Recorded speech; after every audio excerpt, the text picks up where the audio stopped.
Hi గారు, welcome to our channel. ప్రస్తుతం మనతో పాటు భరద్వాజ్ గారు సీనియర్ జర్నలిస్ట్ ఉన్నారు. వారితో ఒకసారి మాట్లాడదాం. సార్ నమస్కారం. సార్ నమస్కారం సార్. నమస్తే.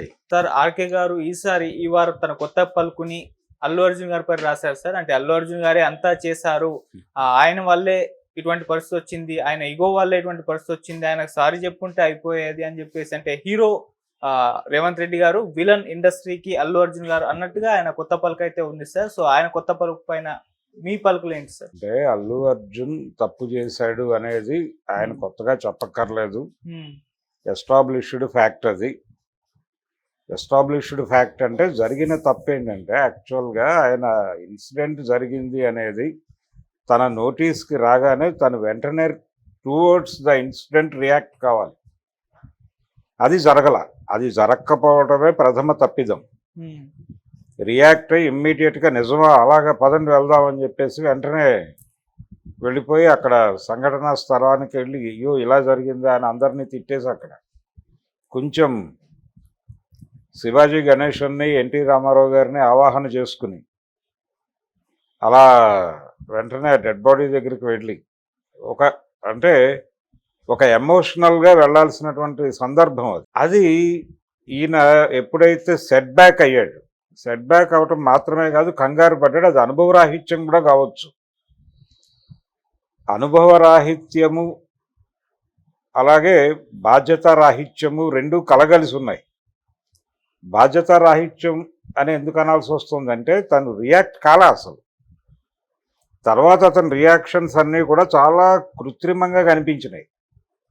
అల్లు అర్జున్ రియాక్షన్స్, తను వీడియో చేసిన విధానం కానివ్వండి, అంతా చాలా కృత్రిమంగా ఇలా చెప్పేస్తే సరిపోతుంది, మనం ఇంతకంటే ఎక్కువ చేయలేం, ఈ ధోరణిలోనే నడిచింది అతని వ్యవహార శైలి అంతా. అది కొంత ఇబ్బందికరం. అదేంటంటే మీరు పబ్లిక్తో డీల్ చేసేటప్పుడు అలా కుదరదు. అది అతనికి అర్థం కాల. కొంత అనుభవరాహిత్యం ఉంది. అది కొంత ఆయన గైడ్ చేసి అరవింద్ గారు గైడ్ చేసి ఉండాల్సింది. మరి ఆయన గైడెన్స్ నేను స్వీకరించే పరిస్థితుల్లో ఉన్నాడో లేదో తెలియదు. అది ఇంటర్నల్ కూడా. ఆయన బాధపడుతున్నట్టుగా మాత్రం కనిపిస్తోంది అరవింద్ గారు. ఇది ఎస్టాబ్లిష్డ్ ఫ్యాక్ట్. ప్రపంచం అంతా ఆల్రెడీ మాట్లాడేసింది కూడా. ఆయన కూడా అడ్మిట్ చేశాడు ఫైనల్గా.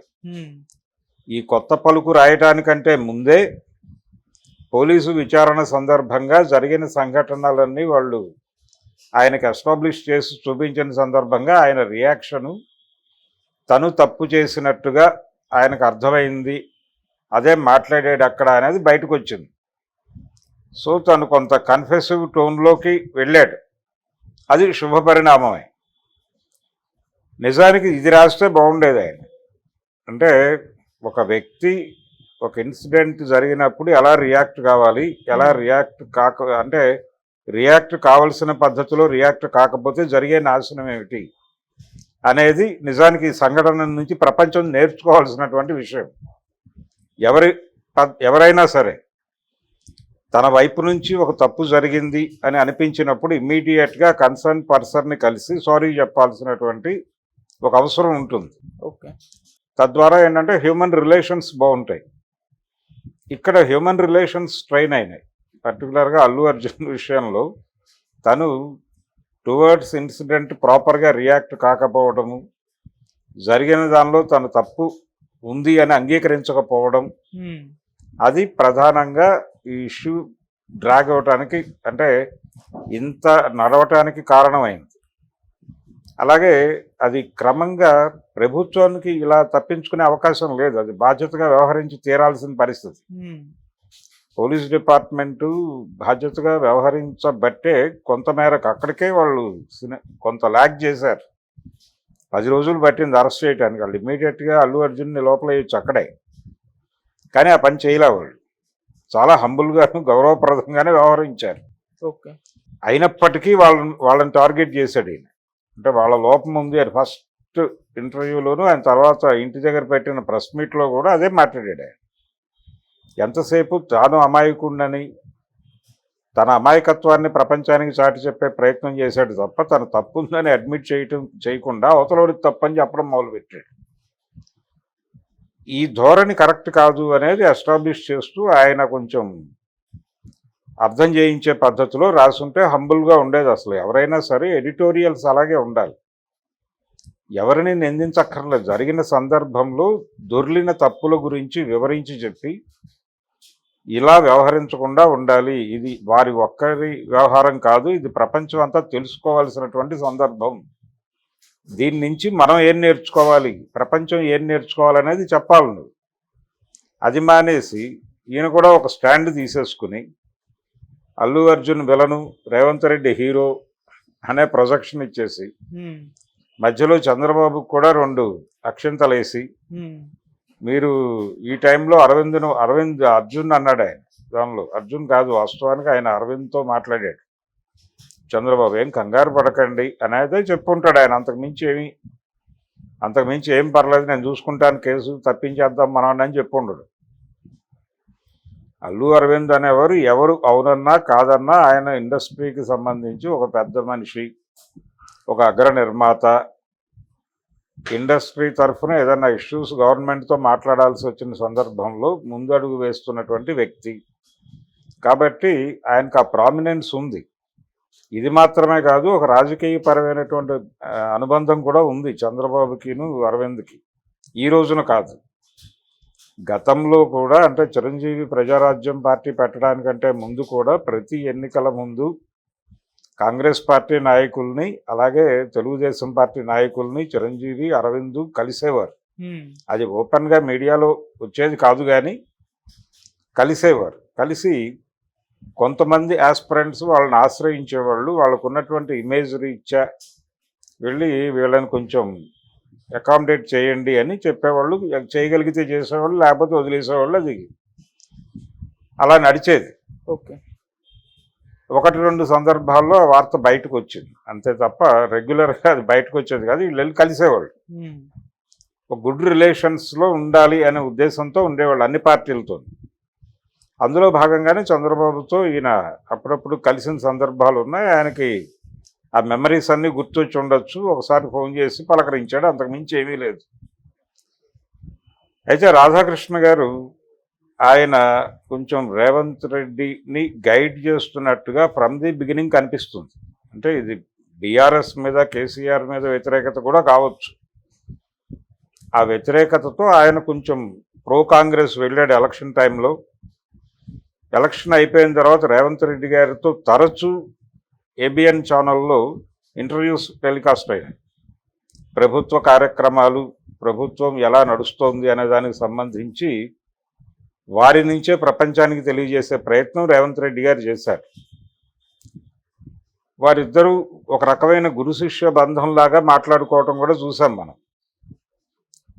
సో తన్ని తాను వాళ్ళందరి శ్రేయోభిలాషిగాను, ఒక రకంగా రాజగురువుగాను తన్ని తాను ఎస్టాబ్లిష్ చేసుకుంటూ ఆ రాజగురువు అనేటువంటి పొజిషన్లో ఉన్నటువంటి బలం రీత్యా, దానికి ఆటోమేటిక్గా వచ్చేటువంటి ఒక గౌరవం రీత్యా ఆయన చంద్రబాబు గారికి అలా ఒక ఇది చేశాడు, అక్షంతలు వేశాడు.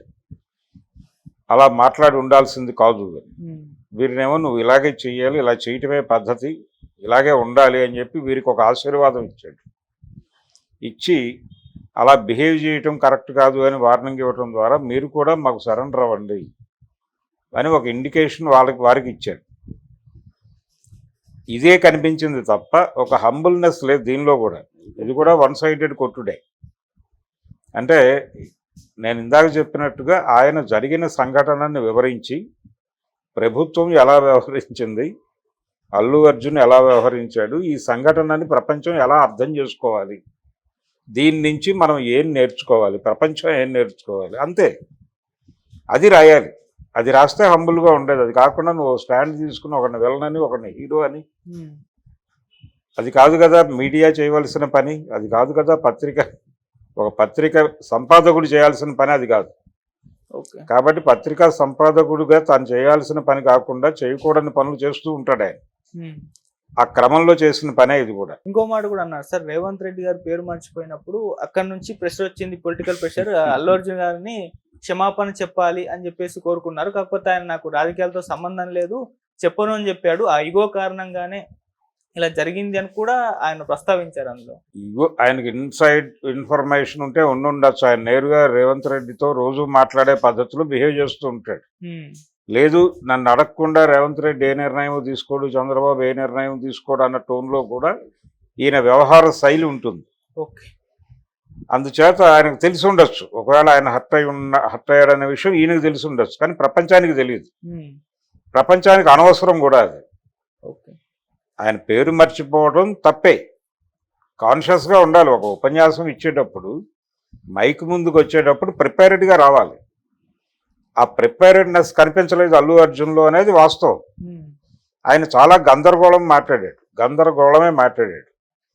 మైక్ ముందుకు వచ్చి నా సినిమా టికెట్ల రేట్లు పెంచుకోవడానికి అవకాశం కల్పించిన 2 తెలుగు రాష్ట్రాల ముఖ్యమంత్రులకి కృతజ్ఞతలు అని చెప్పాలి, అభినందనలు అన్నాడు. అంటే నా సినిమా టికెట్ల రేట్లు పెంచుకునే అవకాశం ఉమ్, నేను మీకు ఇచ్చాను, మీరు దాన్ని చక్కగా అమలు చేశారు, అందుకని మిమ్మల్ని అభినందిస్తున్నాను అన్న సెన్స్లో వస్తుంది. ఉమ్, అది చాలా రాంగ్. అంటే కంగ్రాట్స్ చేశాడు ఆయన. ఓకే. థ్యాంక్స్